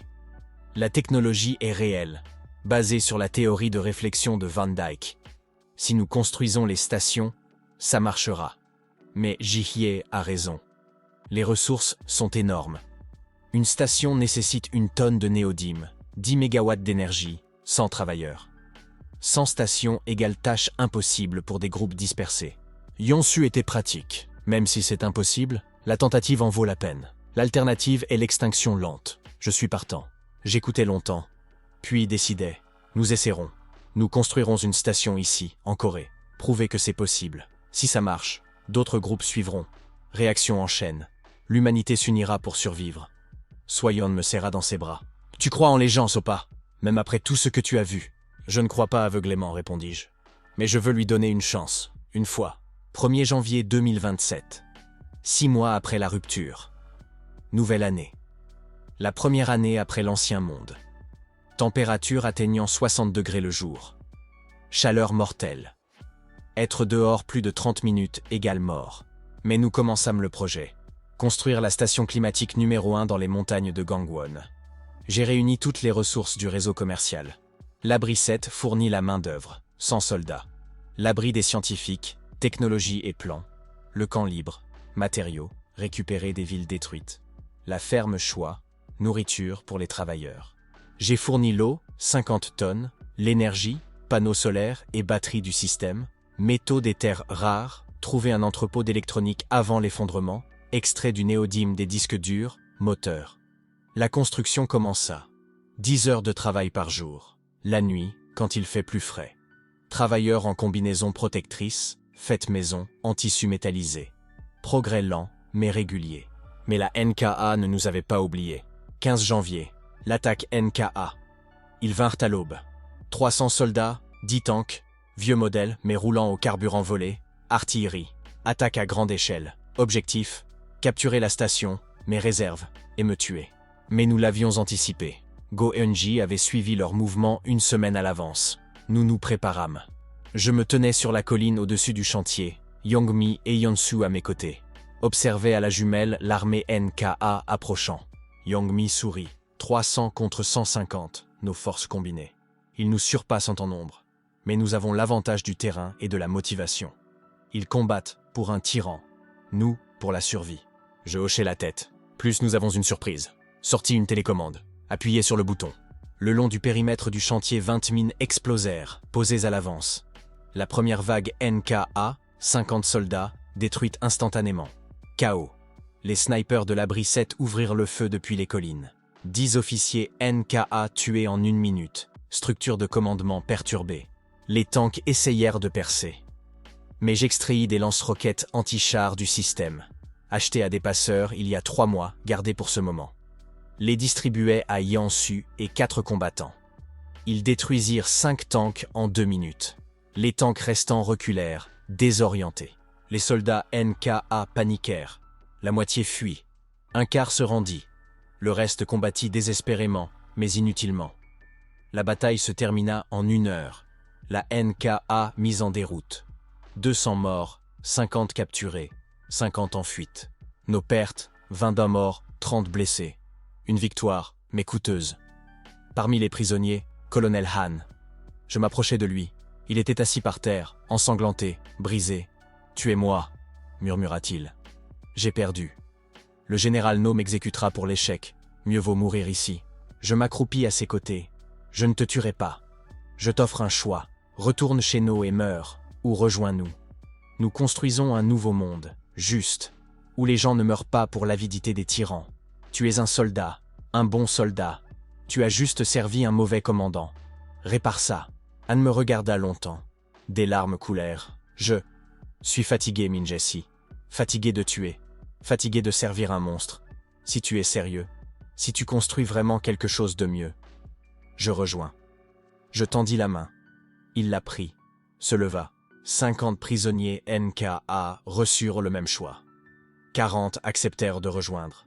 10 refusèrent, fanatiques du général No. Ils furent libérés, donnés eau et nourriture, renvoyés avec un message pour No. Arrêtez l'agression ou vous serez détruits. 1er février. Achèvement de la station. 2 semaines plus tard. Station climatique numéro 1 terminée. 20 mètres de haut, couverte de panneaux solaires, énorme antenne parabolique au sommet. Belle et futuriste dans un monde mort. Im So-jun appuya sur le bouton d'activation. La station s'activa. Un bourdonnement. L'antenne commença à tourner, s'alignant sur le soleil. Elle émit un champ invisible réfléchissant le rayonnement infrarouge vers l'espace. L'effet n'était pas instantané. Il faudrait des semaines pour voir les changements. Mais les capteurs montraient, la température locale dans un rayon de 10 km baissa de 2 degrés en 1 heure. Ça marche. L'équipe applaudit. Soyant pleura de joie. Même Yeonsu, le soldat austère, sourit. Je regardais la station, ressentant quelque chose d'inhabituel. L'espoir. Pour la première fois en 15 ans, y compris ma vie passée, je crus que l'humanité pouvait survivre. Nous transmîmes les données de succès au réseau international. Dans un mois, 10 autres stations furent construites autour du monde. USA, Chine, Europe, Australie. Température mondiale baissa d'1 degré. Pas assez pour tout sauver. Mais un début. Chapitre 5. Guerre pour l'avenir. 10 février 2027, 7 mois après la rupture. Le renseignement de Go-Eunji intercepta un message critique NKA. Le général No Sung-gu envoya un ultimatum à tous les groupes indépendants du pays. Dans 10 jours, la nouvelle armée coréenne commencera une campagne d'unification. Tous les groupes, n'ayant pas prêté allégeance à la NKA, d'ici le 20 février, seront déclarés éléments hostiles et détruits. La résistance est futile. La NKA possède 5000 soldats, véhicules blindés, artillerie. Nous restaurerons l'ordre. Par la force, si nécessaire. J'appelai une réunion d'urgence. tous les leaders de l'Alliance des survivants, Choi Young-mi, abri Sept, Yoon Hari, camp libre, Im So-jun, abri des scientifiques, colonel Han Jae-hoon, maintenant commandant des déserteurs NKA, 150 soldats, plus mon équipe. Young-mi frappa du poing sur la table. Tyranne. No pense que le pouvoir lui donne le droit d'asservir les gens. Nous devons l'arrêter. Maintenant. Ou tout ce que nous avons construit s'effondrera. Hari approuva. No contrôle la moitié du pays. S'il gagne, esclavage et dictature reviennent. Tous les sacrifices des mois passés seront vains. Im So-jun hésita. Mais nous n'avons que 2000 combattants, contre 5000. Nous sommes surpassés de plus de 2 contre 1. Plus ils ont des tanks, artillerie. Comment pouvons-nous gagner? Tout le monde me regarda, attendant une décision. Je me levai, allai à la carte sur le mur. Pointai les territoires NKA, No à l'avantage en nombre et équipement. Mais nous avons 3 atouts qu'il n'a pas. Pointai le premier point, premier, moral. Les soldats de No combattent pour un tyran qui les affame et leur donne des miettes. Nos gens combattent pour la liberté et la survie. Han Jae-hoon si, combien de soldats NKA de plus sont prêts à déserter si nous offrons de meilleures conditions? Han réfléchit. D'après mon estimation, 1000, peut-être plus. Beaucoup haïssent No, mais ont peur de déserter. Si nous montrons que nous pouvons gagner, ils changeront de camp. Deuxième, continuai-je, pointant les stations climatiques sur la carte. Nous avons la technologie. Les stations baissent la température dans nos territoires. Les soldats de No rôtissent dans le désert à 60 degrés. Les nôtres sont plus frais, en meilleure santé, plus forts. Un avantage physique. Un So-jun hocha la tête. Vrai. Les stations nous donnent une supériorité stratégique. Plus, nous pouvons construire des versions portables, refroidisseurs mobiles pour les troupes, donnera encore plus d'avantages. Troisième, je souris froidement. J'ai le système de stockage. Je peux fournir illimité eau, nourriture, munitions instantanément à n'importe quel point du champ de bataille. La logistique de No est lente, il a besoin de convois, entrepôts. Je suis plus rapide. Je peux approvisionner l'armée en mouvement. Young-mi rit, mince Minja ici. Tu triches dans cette guerre, mais j'aime ça. Je me tournai vers l'équipe. Voici le plan. Nous n'attendrons pas l'attaque de Nomer. Nous frapperons les premiers. Diviser nos forces en 3 fronts. Premier front, Young-mi, 500 soldats. Attaque la base NKA Ouest, le réservoir près de la ville de Daejeon. Nous saisirons leur principale source d'eau. Deuxième front, Hari, 500 combattants, frappera l'entrepôt alimentaire NKA, près de la ville de Daegu. Nous couperons leur approvisionnement alimentaire. Troisième front, Han, 300 déserteurs plus moi, infiltrera le quartier général de No à Séoul et décapitera le commandement. Tuer nos 100 leaders, l'armée NKA s'effondrera. Un plan risqué, triple frappe. Mais si ça marche, la guerre se termine en 1 semaine. Hari fronça les sourcils. Minja ici, infiltrer Séoul c'est du suicide. Il y a 2000 soldats NKA là-bas. La sécurité de No est impénétrable. Pas si nous utilisons une arme secrète, répondis-je. Sortis une petite boîte du système, l'ouvrit. À l'intérieur 10 capsules avec liquide vert. Im So-jun haleta, ce sont biostimulants? Améliorateur de performance militaire? Où les as-tu eus? Achetés à un passeur avant l'effondrement, expliquai-je. Stockés dans le système. Ces capsules doublent force, vitesse, endurance pendant 6 heures. Effet secondaire. Fatigue sévère après, mais ça marche. 10 capsules égale 10 super soldats. Nous infiltrerons le quartier général, tuerons No, échapperons avant que l'armée puisse réagir. L'équipe se tue, stupéfaite. Puis Yeon-su rit. Tu es fou, Min-jae-si, mais je suis avec toi. 15 février. Début de l'opération Triple Frappe. Front Ouest. Daejeon. Choi Young-mi mena 500 soldats à travers le désert nocturne. Température la nuit 40 degrés. Gérable avec vêtements protecteurs. Ils approchèrent du réservoir NKA. Énorme réservoir en béton. Gardé par 200 soldats. Nid de mitrailleuses. Projecteurs. Young-mi n'attaqua pas de front. Au lieu, elle utilisa la tactique que je lui avais apprise, empoisonnement de l'eau. Ses snipers tuèrent les gardes du périmètre extérieur silencieusement, silencieux. Puis, des saboteurs se faufilèrent au réservoir, jetèrent 100 kilos de laxatif dedans, volés dans un entrepôt médical. 12 heures plus tard, toute la garnison NKA à Daejeon, 200 soldats, fut incapacitée par diarrhée et déshydratation. Méthode de neutralisation non létale, mais efficace. Young-mi captura le réservoir sans tirer un seul coup. Premier objectif atteint. Front sud, Daegu. Yoon Hari mena 500 combattants vers l'entrepôt alimentaire NKA. Mais ici c'était plus dur, l'entrepôt était protégé par 300 soldats, mines, barbelés. Hari utilisa une tactique différente, corruption. Une semaine avant l'attaque, j'avais secrètement contacté le commandant de l'entrepôt, capitaine Kim, qui haïssait le général No. Il avait exécuté son frère pour désertion. J'offris un accord, trahit No, ouvre l'entrepôt, reçoit protection, et place dans l'alliance des survivants. Le capitaine Kim accepta. Quand Hari approcha de l'entrepôt, les portes s'ouvrirent de l'intérieur. Le capitaine Kim et 50 de ses soldats passèrent de notre côté. Les 250 NKA restants, pris au dépourvu, se rendirent sans combat. Entrepôt capturé. Deuxième objectif atteint. Front central, Séoul. Quartier général du général numéro. Moi, Yeon-soo, Han Jae-yeon et 7 combattants d'élite, 10 au total, priment les biostimulants. Avalâmes les capsules. En 1 minute, l'effet. Force doublée, muscles pulsants d'énergie, vitesse explosant. Le monde ralentit dans la perception. Je me sentais comme un dieu. Nous infiltrâmes Séoul la nuit. La ville semblait morte, bâtiments détruits, rues vides. Mais le centre, quartier Jongno, était contrôlé par la NKA, armée de 2000 entourant le palais présidentiel, où le général No s'était installé. Impossible de passer inaperçu. Donc nous n'essayâmes pas. J'extraïs 10 lance-grenades, RPG du système. Les distribuai à l'équipe. Nous attaquâmes directement les portes du palais central. Boum, boum, boum. 10 roquettes firent sauter les portes, tuèrent 20 gardes instantanément. L'alarme hurla. Les soldats NKA sortirent des casernes. Mais nous fûmes plus rapides. Les biostimulants nous rendaient en surhumains.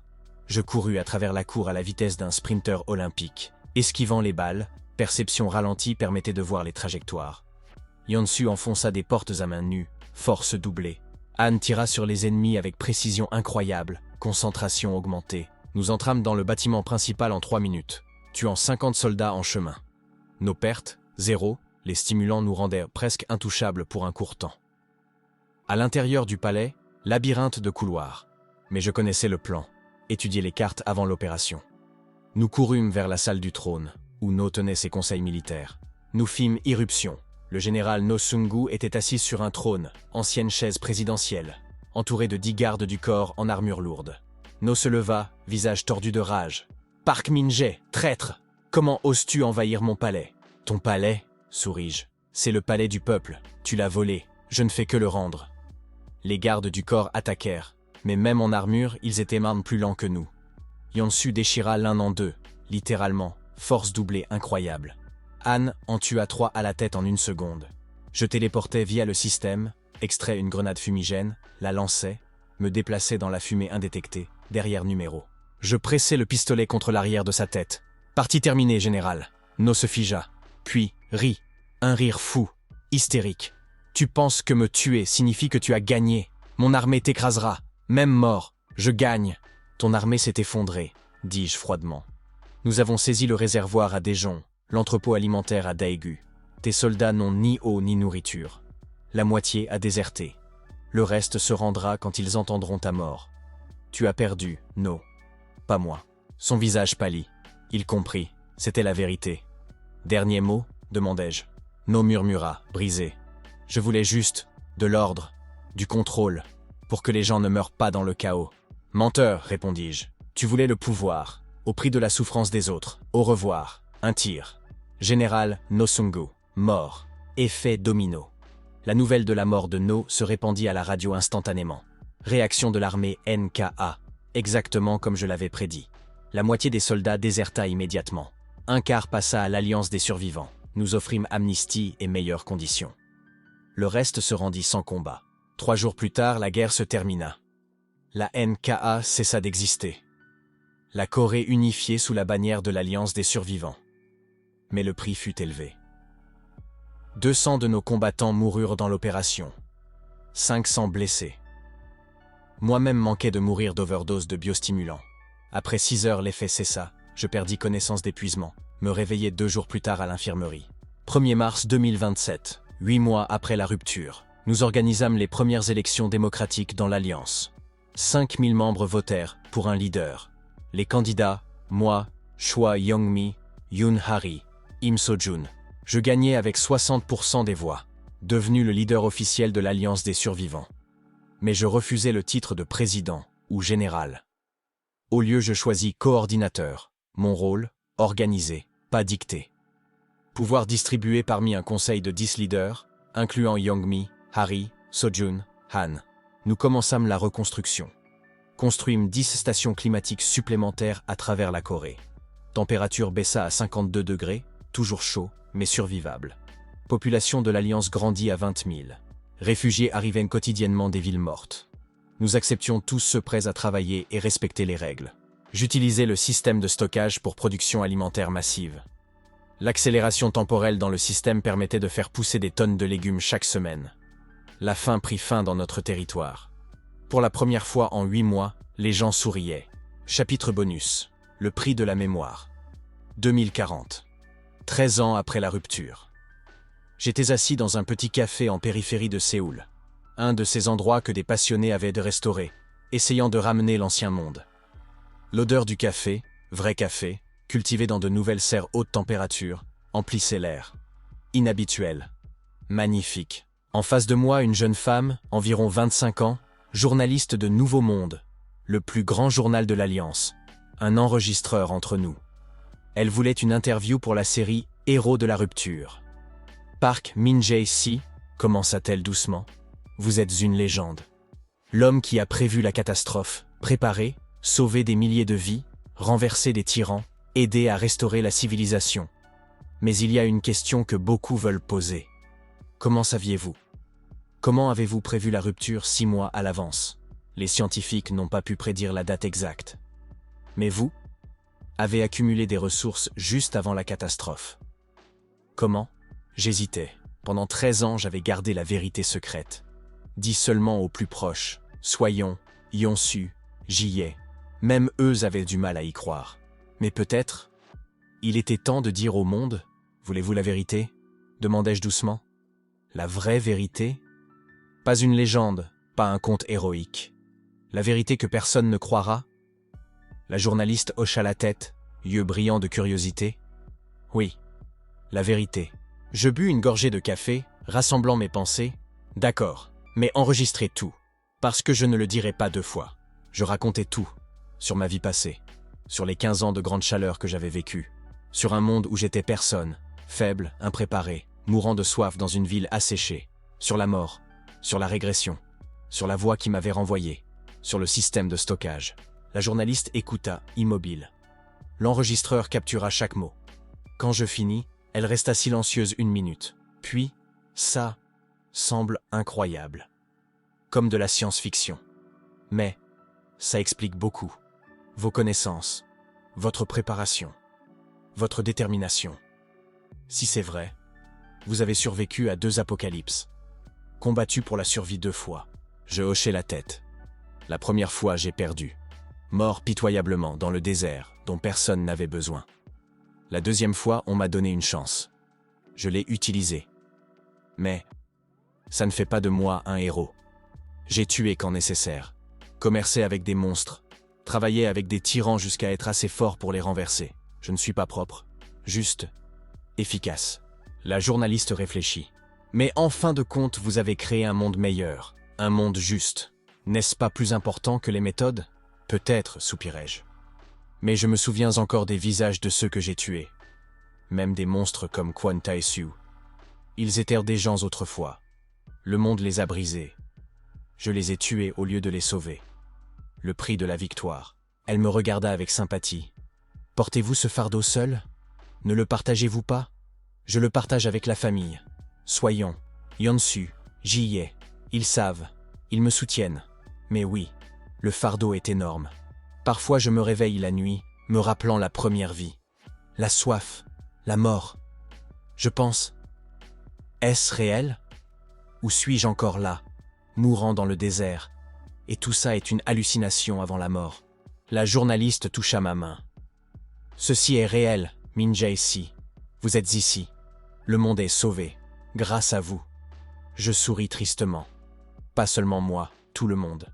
Chaque personne qui a choisi la coopération plutôt que la cruauté. Chaque personne qui a construit plutôt que détruit. Ce sont eux les héros. J'étais juste un catalyseur. 15 ans après la rupture. L'interview fut publiée, la réaction du monde fut divisée. La moitié des gens y crut. Ils m'appelèrent le prophète de la deuxième chance, le sauveur du futur. Des statues furent érigées, des livres écrits sur mon histoire. L'autre moitié le nia. Dit que j'étais un menteur qui avait créé un mythe pour la gloire, que la régression était scientifiquement impossible, que le système de stockage n'était qu'une technologie avancée que j'avais volée ou inventée. Les débats firent rage. Mais je ne me défendis pas, ne prouvais rien. Laissez les gens croire ce qu'ils veulent. Une seule chose importe, le monde a survécu, et continue de se remettre. Mais il y avait une chose que je n'avais pas dite à la journaliste. Le système est encore avec moi. Et au cours de 15 ans, il avait évolué plusieurs fois. La dernière expansion s'était produite il y a 1 an. Succès débloqué, sauveur de civilisation. Conditions remplies, sauvetage de 1 million de vies fois. Restauration d'infrastructures. Fois établissement d'ordre juste. Stockage étendu. 500 mètres cubes donne 5000 mètres cubes. Nouveau rang. Assez. Nouvelle fonction débloquée. Encre temporelle. Description. Vous pouvez fixer le point temporel actuel. Si vous mourrez dans le futur, vous retournerez à cette encre avec mémoire préservée. Utilisation. Une fois. Une encre temporelle. Essentiellement une assurance. Si le monde s'effondre à nouveau, si je meurs, j'aurai une 3e chance. Je retournerai ici, en 2041, quand tout est stable, et essaierai d'empêcher une nouvelle catastrophe. Mais j'espère ne jamais avoir à l'utiliser. Parce que je suis fatigué des guerres, des morts, des apocalypses. Je veux juste vivre dans le monde que j'ai aidé à créer. 18 ans après la rupture, Soyan épousa Im Sojun, le scientifique même qui a aidé à construire les stations climatiques. Ils eurent une fille, Park Ji-yoon, ma nièce, le premier enfant de la nouvelle génération dans la famille. Je la tins dans mes bras, minuscule, fragile. Elle souriait, ignorant quel monde terrible il y avait eu juste 18 ans auparavant. Pour elle, c'était normal, température stable, pluie, nourriture, sécurité. Soyan se tenait à mes côtés, heureuse. Oppa, tu lui as donné ce monde, un avenir où elle peut grandir sans peur. Merci. Des larmes emplirent mes yeux. Je serrai ma sœur d'un bras, tenant ma nièce de l'autre. C'est notre monde, Soyona. Tout le monde qui a combattu. Tout le monde qui n'a pas abandonné. Ji-yoon grandira libre grâce à eux. Pas grâce à moi. Mais au fond, je connaissais la vérité. Si je n'étais pas revenu, si je n'avais pas eu une 2e chance, Soyon serait morte dans ce camp de réfugiés, comme dans la première vie. Ji-yoon n'aurait jamais vu le jour. Des millions n'auraient pas survécu. La régression n'a pas seulement sauvé moi. Elle a sauvé tout le monde. 29 ans après la rupture. J'étais assis sur le porche de ma maison, sirotant un thé matinal, à base d'herbes, cultivé dans mon propre jardin. J'avais 68 ans. Le corps vieillit, mais sain. La vie dans un air pur et sans stress fait des merveilles. Ma nièce, Ji-yoon, maintenant 13 ans, une fille intelligente et curieuse, lisait un livre à mes côtés. Soudain, elle leva les yeux. « Tonton Min-jae, est-ce vrai que tu as vu la fin du monde 2 fois ?» Je souris. La génération plus jeune connaissait les histoires des manuels et légendes. Pour eux, la grande chaleur était de l'histoire, pas la réalité. Vrai, Ji-yoona. Comment c'était? Effrayant? Très. Mais sais-tu ce qui était plus effrayant? Pas la chaleur, pas la soif, mais ce que les gens sont devenus. Quand la civilisation s'effondre, certains deviennent monstres, mais d'autres deviennent héros. L'important est de choisir qui tu deviendras. Elle réfléchit. Et si le monde s'effondre à nouveau? Qu'est-ce qu'on fait? Alors ta génération fera comme nous. Vous endurez, reconstruisez. Parce que le sang des survivants coule en vous. Vous êtes plus fort que vous ne pensez. Elle sourit et reprit sa lecture. Mais sa question toucha quelque chose en moi. Si le monde s'effondre à nouveau, cette nuit-là, un cauchemar. Je rêvais rarement. Mais cette nuit, le cauchemar revint. Je me tenais dans un désert. Infini, brûlant. Température 80 degrés. L'air fondait. La terre craquelait. Au loin, silhouette, des millions de gens errant dans le désert, mourant. Parmi eux, Soyan, Ji-yoon, Yansu, Ji-ye, tous ceux que j'aimais. Ils me regardaient accusateurs. Tu ne nous as pas sauvés, Min-jae. Tu as promis. Mais le monde s'est effondré à nouveau. Tu as échoué. Je hurlais, essayant de courir vers eux. Mais le sable aspirait mes pieds. La chaleur brûlait mes poumons. Je tombais. Je me réveillais en sueur froide, cœur battant, mains tremblantes. C'était juste un rêve, juste la peur vivant dans le subconscient.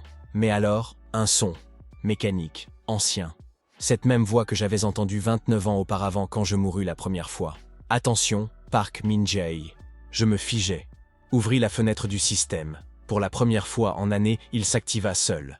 Alerte critique, anomalie dans la ligne temporelle détectée. Une nouvelle catastrophe approche. Nature, cosmique. Dans 90 jours, une tempête solaire de classe X100 frappera la Terre, 1000 fois plus puissante que tout enregistré. Effet. Destruction de tous les électroniques, effondrement du champ magnétique terrestre, montée des radiations à niveaux létaux. Prévision. 99% de la population terrestre mourra la première année. Station climatique détruite. Température montera à 70 degrés Celsius. Le deuxième apocalypse est inévitable. Non. Non. Je sautai du lit, poing serré de douleur. 29 ans. 29 ans de paix, de remise en état, d'espoir. Et tout va s'effondrer à nouveau? Pourquoi? Hurlai-je dans le vide. Nous avons tout fait correctement. Nous avons sauvé le monde. Nous avons construit l'avenir. Pourquoi encore? Le système répondit en texte froid. L'univers n'est pas obligé d'être juste. Les catastrophes font partie de l'existence. La survie n'est pas un droit, c'est un combat, éternel. Mais vous avez un outil, l'encre temporelle. Vous pouvez retourner en 2081, empêcher cette catastrophe en la connaissant d'avance. OU. Vous pouvez rester. Essayez de sauver le monde sans régression. Le choix est vôtre. Je m'effondrais par terre, tête dans les mains. Un choix. Le maudit choix encore. Option 1. Utilisez l'encre temporelle. Retournez en 2041, il y a 14 ans. J'aurai 90 jours de préparation plus 14 ans avant la tempête. Temps suffisant pour construire une protection. Bunker souterrain avec blindage anti-radiation. Électronique en cage de Faraday. Station spatiale pour dévier la tempête. Mais le prix, je perds 14 ans. Ji-Yoon retourne à zéro, pas encore né en 2041. Soyan et Sojun ne seront pas mariés. Tous les accomplissements des années récentes disparaissent. Pour moi, oui, mémoire préservée. Mais pour le monde, un rollback. Option 2, rester. 90 jours pour préparer. Pas assez pour protection globale. Peut-être je sauve quelques milliers dans des bunkers. Mais des milliards mourront. Y compris. Peut-être. Soyant. Ji-Yoon. Un choix impossible. Matin. Conseil de famille. J'ai rassemblé tout le monde. Soyant et Sojun Ver de la capitale. Yeonsu, Ji-Hye, Donghyun. Par appel vidéo. Ji-Yeon s'assit près, effrayée. Elle comprenait que quelque chose de grave se passait. Je leur racontais l'avertissement du système. Sur la tempête solaire. Sur les 90 jours. Sur le choix. Silence. Long. Lourd. Puis Soyant pleura. Encore? Oppa? Encore la fin du monde? Nous n'avons pas assez souffert? Sojun la serra, visage sombre. 90 jours. Pouvons-nous faire quoi que ce soit? Yeonsu, toujours pratique. Construire une protection globale en 3 mois est impossible. Mais nous pouvons en sauver certains. 100 000? 200 000? Dans des bunkers profonds, avec réserve pour des années. Graines de civilisation. Après la tempête, nous reconstruisons encore. Ji-Hye doucement. Ou Min-jae utilise l'encre, retourne, sauve tout le monde. C'est le choix logique, n'est-ce pas? Tout le monde me regarda, attendant une décision. Je restais silencieux, déchiré à l'intérieur. Puis Ji-Yoon, une fille de 13 ans, parla. Voix calme, mais ferme. Tonton Min-jae. Si tu retournes, je disparais, hein? Parce que je ne suis pas encore né en 2041. Je hochai la tête, incapable de croiser ses yeux. Elle sourit tristement, mais bravement. Alors, ne retourne pas. Pour moi, je veux exister.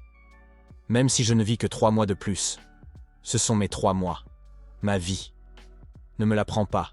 Soyant sanglota. Ji-Yoon, non, tu ne comprends pas. Je comprends, maman. Ji-Yoon la serra. Tonton Min-jae a sauvé le monde 2 fois. Il est fatigué. Il mérite de vivre. Pas de retourner encore et encore. Nous nous débrouillerons autrement, ensemble. Des larmes coulèrent sur mon visage. Cette petite fille, qui n'était pas censée naître dans la première timeline, m'enseignait le courage. Yeonsu s'éclaircit la gorge, voix rauque d'émotion. Min-jae si. Ji-Yoon a raison. Tu as assez fait.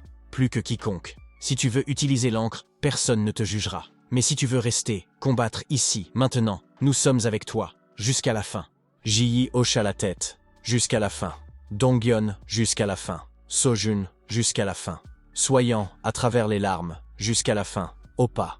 Je les regardais, famille, amis, aimés plus que la vie elle-même. Que je perdrais si la tempête les tuait. Ou perdrais différemment, en effaçant ces 14 ans, en retournant au passé. Un choix maudit, 3 jours de délibération. Je ne dormis pas, ne mangeais pas. Pensais juste. La logique disait, utilise l'encre. Sauve 2 milliards de gens. 14 ans est un petit prix. Le cœur disait, reste. Ces 14 ans sont réels. Ji-yeon est réel. Le bonheur de Soyant est réel. N'efface pas ça. Le 3e jour, je pris ma décision. Ouvris le système.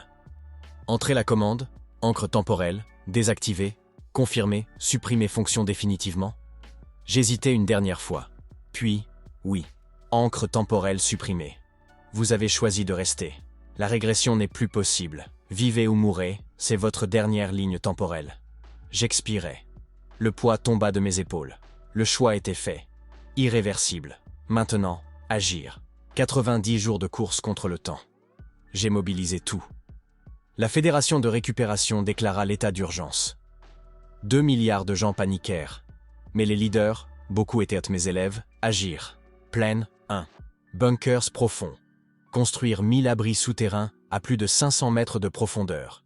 Protection anti-radiation. Réserve pour 5 ans. Système de support vital. Capacité, 200 000 personnes. Les graines de l'humanité. 2. Cage de Faraday. Protéger l'électronique critique. Serveur de connaissances, équipement médical, système de communication.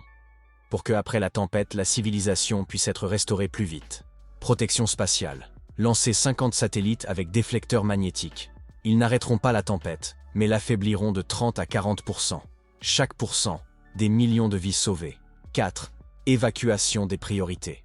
Scientifiques, médecins, ingénieurs, agriculteurs, enseignants. Premiers dans les bunkers. Plus enfants. L'avenir compte plus que le présent. 5. Système de stockage. Je le remplirai de tonnes d'eau, nourriture, médicaments, graines, connaissances, livres, disques durs. Après la tempête, distribuer aux survivants. Accélérer la remise en état. En 90 jours, l'humanité travailla comme jamais. 24 heures sur 24. Des millions de volontaires. Personne n'abandonna. Mais nous connaissions la vérité. Nous sauverions seulement une petite fraction. Le reste mourrait. Le jour de la tempête.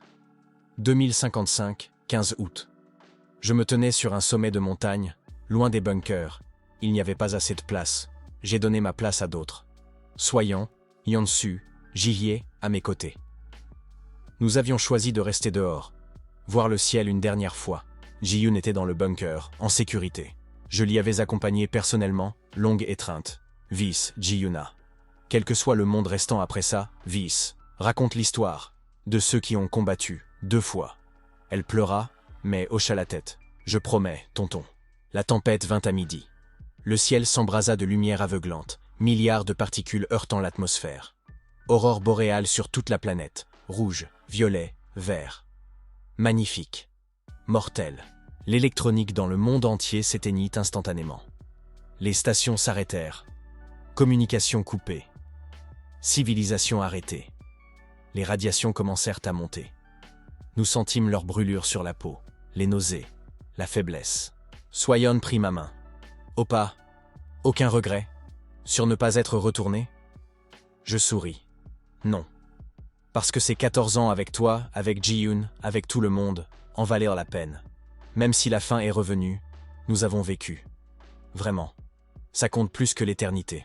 Yeonsu Rit, Rook, philosophe Min-jae-si. Jusqu'à la fin. Ji-hye doucement. Merci. Pour tout. Pour l'espoir. Même quand il n'y en avait pas. Nous nous assîmes main dans la main, regardant le ciel apocalyptique. Puis, ténèbres. J'ouvris les yeux. Une pièce blanche. Infinie. Pas de mur, plafond, sol, juste lumière. Et la voix. Cette même. Mécanique. Ancienne. Park Min-jae. Vous avez choisi de ne pas retourner.